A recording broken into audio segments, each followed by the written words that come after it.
warahmatullahi wabarakatuh. Perkenalkan, nama saya Dewi Sartika dengan NIM 220906030.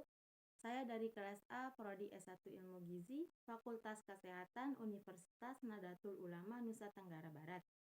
Tujuan saya membuat video ini adalah untuk memenuhi tugas saya di mata kuliah Analisis Gizi yang diampu oleh Ibu Dian Neni Nailasari, SPD MSI. Langsung saja di sini saya akan mereview makalah yang saya buat. Air merupakan zat atau materi atau unsur yang penting bagi semua bentuk kehidupan. Air diperlukan untuk kelangsungan proses biokimiawi organisme hidup. Selain digunakan untuk keperluan proses biokimiawi, air terdapat pada setiap bahan atau yang disebut dengan kadar atau kandungan air.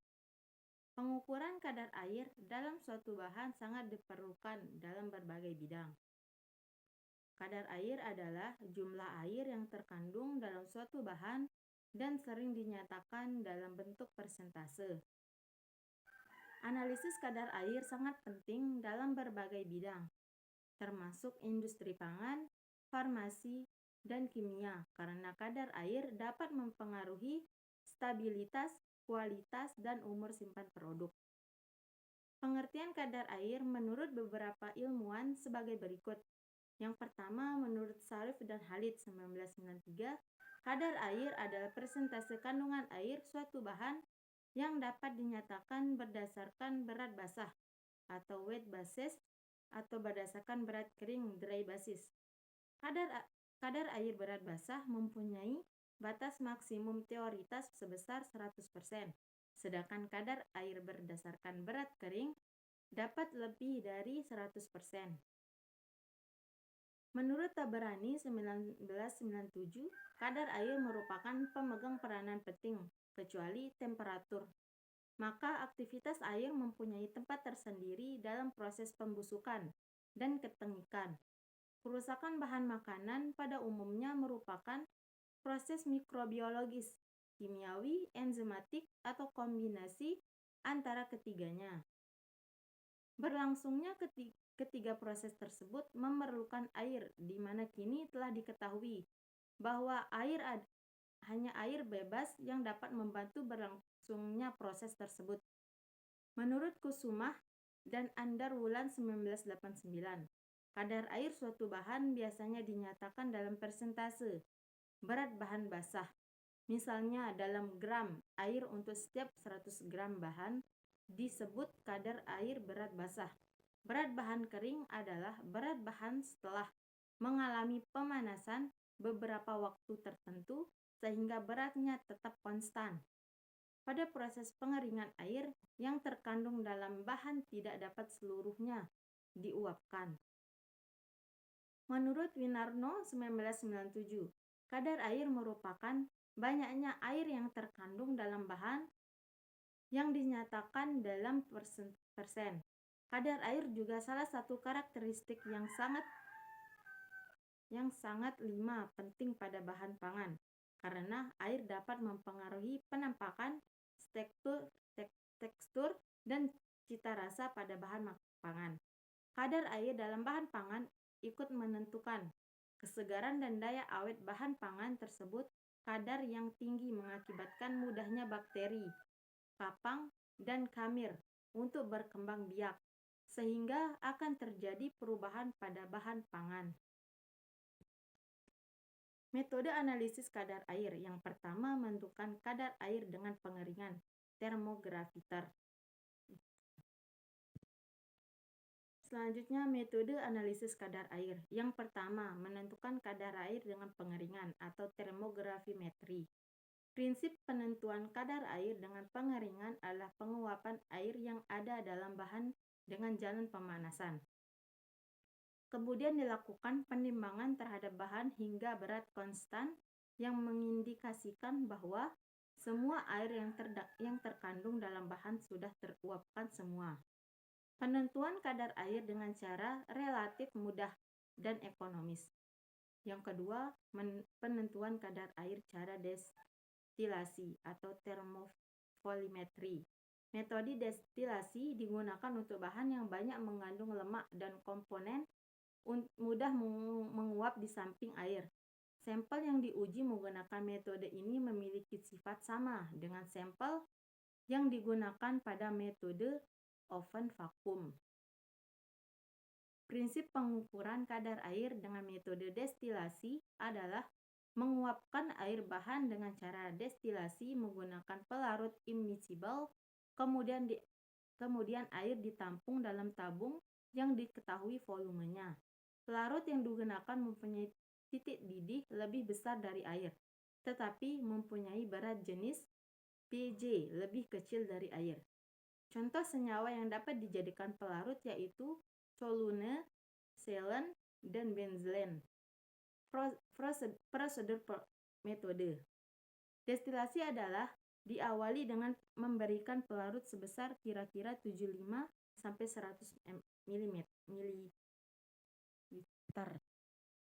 Prosedur metode destilasi adalah diawali dengan memberikan pelarut sebanyak kira-kira 75 sampai 100 ml pada sampel yang diperkirakan mengandung air 2 sampai 5 ml. Campuran ini kemudian dipanaskan hingga mendidih. Uap air dan pelarut diembunkan dan ditampung di dalam tabung. Air dan pelarut saling terpisah, air di bagian bawah dan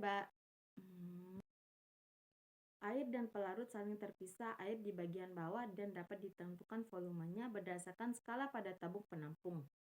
Yang ketiga, penentuan kadar air dengan metode kimiawi. Terdapat beberapa cara penentuan kadar air dengan metode kimiawi, yaitu metode titrasi Karl-Fischer, metode kalsium karbida, metode asetil klorida.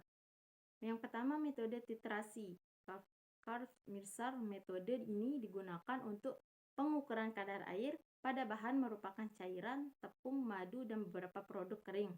Sesuai dengan namanya, metode ini menggunakan regensia Karl-Fischer yang terdiri dari SO2, piridin, dan iodin. Prinsip metode ini adalah melakukan titrasi sampel dengan larutan iodin dalam metanol dan piridin. Apabila masih terdapat air di dalam bahan makan, maka ion akan bereaksi, tetapi apabila air habis, maka ion akan bebas. Selanjutnya, metode kalsium klorida.